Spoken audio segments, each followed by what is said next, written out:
आदाब, नमस्कार, अस्सलाम वालेकुम नाज़रीन। पल पल न्यूज़ के न्यूज़ रूम से मैं हूं आपके साथ नदीम अकरम। कल आप लोगों के सामने गोदी मीडिया की जो हरकतें हैं उसको लेकर के एक खबर रखी और खबर में सबसे पहले कमेंट आता है एक चवन्नी खोर अंधभक्त का, जो कमेंट करता है और कहता है कि तेरा भी चैनल वैसे ही बंद कर देंगे जैसे ऑल्ट न्यूज़ को किया है, और वैसे ही तुझे भी अंदर करवा देंगे जैसे मोहम्मद जुबैर को अंदर करवाया था। और अब जो खबर मैं आप लोगों के सामने रखने जा रहा हूं उससे यकीन मानिए अंधभक्तों को तगड़ी मिर्ची तो लगेगी ही लगेगी, और साथ ही साथ उन्हें इस खबर को सुनने के बाद बरनौल की भी आवश्यकता पड़ सकती है। जो कि खबर सामने आ रही है कि पत्रकारिता में अपना परचम लहराने वाले मोहम्मद जुबैर को शांति नोबेल पुरस्कार की फहरिस्त में नाम रखा गया है, जिसमें ऑल्ट न्यूज़ के साथ साथ प्रतीक सिन्हा का भी नाम उसमें शामिल किया गया है। जहां अंधभक्त ये कहते हुए नहीं थकते कि देखिए किस तरीके से फेक कंटेंट चलाते हैं, फेक न्यूज़ चलाते हैं, हिंदुओं के खिलाफ जो है भड़काने का काम मोहम्मद जुबैर करता है। और मोहम्मद जुबैर की पत्रकारिता जो है वो लोगों के सामने है, और उसी पत्रकारिता के दम पर उनका नाम जो है शांति नोबेल पुरस्कार के नामों में शामिल किया गया है, जो कि दौड़ में सबसे आगे दिख रहा है। किस तरीके से तमाम जानकारियां सामने आ रही हैं, पहले इस रिपोर्ट पर नजर डाल लेते हैं।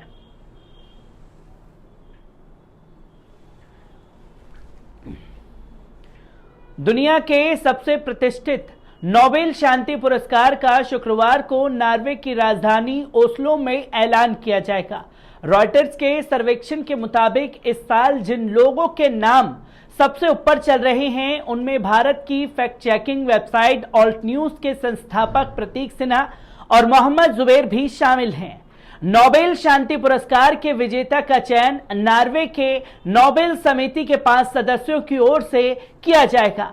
इन सभी 5 सदस्यों की नियुक्ति नॉर्वे की संसद ने की है। भारत के प्रतीक सिन्हा और मोहम्मद जुबैर के अलावा विश्व स्वास्थ्य संगठन, म्यांमार की राष्ट्रीय एकता सरकार, बेलारूस की विपक्षी नेता स्वाति लाना भी शामिल हैं। अमेरिका पत्रकार टाइम्स ने प्रतीक सिन्हा और मोहम्मद जुबैर के बारे में लिखा है। पत्रकार प्रतीक सिन्हा और Mohammed Zubair fact checking website Alt News के संस्थापक हैं। ये दोनों ही भारत में फर्जी सूचनाओं का खुलासा करने के लिए संघर्ष कर रहे हैं। सिन्हा और जुबैर स्वावस्थी तरीके से सोशल मीडिया पर फैलने वाली अफवाहों और फेक न्यूज़ पर विराम लगा रहे हैं।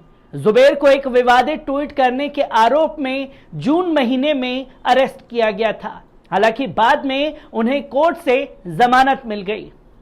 नोबेल शांति पुरस्कार की स्थापना साल 1895 में स्वीडन के केमिस्ट अल्फ्रेड नोबेल ने किया था। अल्फ्रेड नोबेल ने ही डायनामाइट की खोज की थी। दुनिया में नोबेल शांति पुरस्कार को सबसे प्रतिष्ठित सम्मान माना जाता है।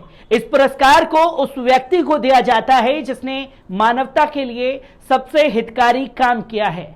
पर्यावरण के लिए काम करने वाले चर्चित कार्यकर्ता ग्रेटा थनबर्ग भी इस पुरस्कार के प्रबल दावेदारों में शामिल हैं।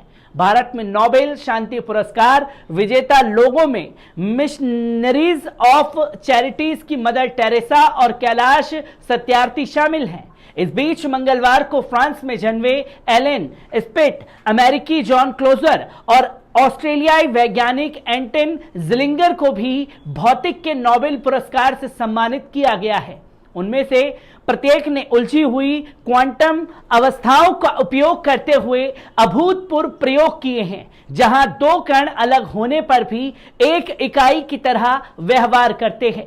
उनके परिणामों में क्वांटम सूचना पर आधारित नई तकनीकों का रास्ता साफ कर दिया है। Royal Swedish academy of sciences ने एक बयान में कहा, क्वांटम यांत्रिकी के अप्रभावी प्रभाव अनुप्रयोग खोजने लगे हैं। अब अनुसंधान एक बड़ा क्षेत्र है जिसमें क्वांटम कंप्यूटर, क्वांटम नेटवर्क और सुरक्षित क्वांटम एन्क्रिप्टिंग संचार शामिल हैं। इस विकास का एक प्रमुख कारक यह है कि कैसे क्वांटम यांत्रिकी दो या दो से अधिक कणों को एक उलझी हुई अवस्था में मौजूद रहने की अनुमति देता है। उलझे हुए जोड़ों में से एक कण का क्या होता है यह निर्धारित करता है कि दूसरे कण का क्या होगा, भले ही वे बहुत दूर हों, कम समय तक, यहां तक कि क्या यह संबंध इसलिए क्योंकि एक उलझे हुए जोड़े कणों में छिपे हुए वेरलिप्स होते हैं देश जो उन्हें बताते हैं कि उन्हें प्रयोग में कौन से परिणाम देने चाहिए। 1960 दशक में जॉन स्वीडन बेल ने उनके नाम पर असमानता विकसित की थी। यह बताता है कि यदि छुपे हुए वेरलिप्स हैं तो बड़ी संख्या में माप के परिणामों के बीच का संबंध कभी भी एक निश्चित मूल्यों से अधिक नहीं होगा। इस पर एक सोशल मीडिया यूजर्स ने लिखा कि अब तो सारे गोदी मीडिया और जुबैर से नफरत करने वालों को उनके तन बदन में आग लग गई होगी।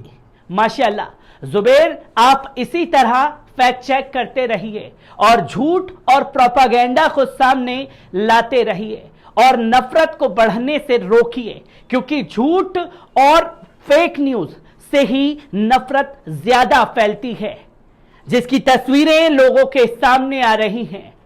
और अब कहीं ना कहीं गोदी मीडिया जो है जुबैर को लेकर के जो खबरें आ रही हैं उन खबरों को भी छुपाने की कोशिश करेगा, क्योंकि नोबेल पुरस्कार में मोहम्मद जुबैर का नाम आया है और मोहम्मद जुबैर का नाम सामने आया है तो मुस्लिम पत्रकार का नाम सामने आ गया है, जिसके बारे में गोदी मीडिया बताना नहीं चाहेगा। हां, तब गोदी मीडिया ने ज्यादा फोकस किया था जब मोहम्मद जुबैर की गिरफ्तारी हुई थी, और गिरफ्तारी जब हो रही थी तब यह बताने की गोदी मीडिया कोशिश कर रहा था कि हिंदुओं के खिलाफ जो है भड़काने का काम कर रहा था यह पत्रकार, हिंदुओं के खिलाफ मुसलमानों को भड़का रहा था यह पत्रकार, और आज दुनिया भर में उसकी पत्रकारिता का डंका बज रहा है, जो कि फैक्ट तरीके से तमाम चीजों को लोगों के सामने रखते हुए दिखाई दिए, तो आज उनका नाम जो है दुनिया भर में डंके की चोट पर बज रहा है और उनकी पत्रकारिता को दुनिया भर के लोग भी सलाम कर रहे हैं। जहां नोबेल के शांति पुरस्कार में मोहम्मद जुबैर का नाम जो है शामिल किया गया है।